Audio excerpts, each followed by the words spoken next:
Emirates কাপের ফাইনালের পর আবারও মুখোমুখি হতে যাচ্ছে অ্যাথলেটিকো বিলবাও ও আর্সেনাল। আন্তর্জাতিক বিরতির পর এই ম্যাচ দিয়েই শুরু হচ্ছে উয়েফা চ্যাম্পিয়ন্স লিগের নতুন মৌসুমের গ্রুপ পর্বের লড়াই। গেল মৌসুমে কোয়ার্টার ফাইনালে রিয়াল মাদ্রিদকে হারিয়ে সেমিফাইনালে জায়গা করে নিয়েছিল আর্সেনাল, কিন্তু পিএসজির কাছে হেরে ফাইনালের স্বপ্ন ভেস্তে যায় গানার্সের। এবার ইউসিএলে শিরোপা জয়ের লক্ষ্য নিয়ে নতুন মৌসুম শুরু করছে মিকেল আর্তেতার দল।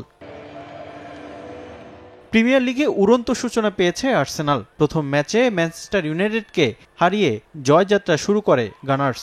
এরপর লিডসের বিপক্ষে বড় ব্যবধানে জয় পেলেও লিভারপুলের বিপক্ষে হোঁচট খায় মিকেল আর্তেতা বাহিনী।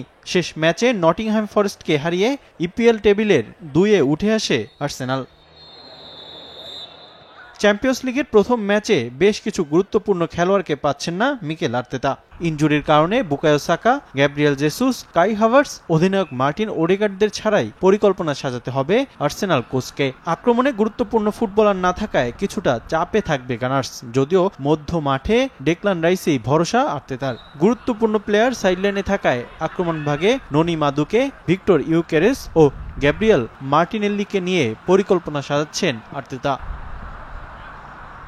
এদিকে লালিগা জয় দিয়ে শুরু করলেও শেষ 2 ম্যাচ হেরে কিছুটা ব্যাকফুটে অ্যাথলেটিক। লালিগায় তারা আছে পয়েন্ট টেবিলের 4-এ। তবে হারের বৃত্ত থেকে বের হয়ে আর্সেনালকে হারিয়ে চ্যাম্পিয়ন্স লিগের নতুন অধ্যায় শুরু করতে চায় আর্নেস্তো ভালভার্দের দল। সম্প্রতি আল নাসর থেকে আইমেরি লাপোর্তে দলের সঙ্গে যুক্ত হলেও এই ম্যাচে তাকে ছাড়াই একাদশ সাজানোর সম্ভাবনা বিলবাও কোচের। রিফাতুল ইসলাম মিরন, সময় সংবাদ।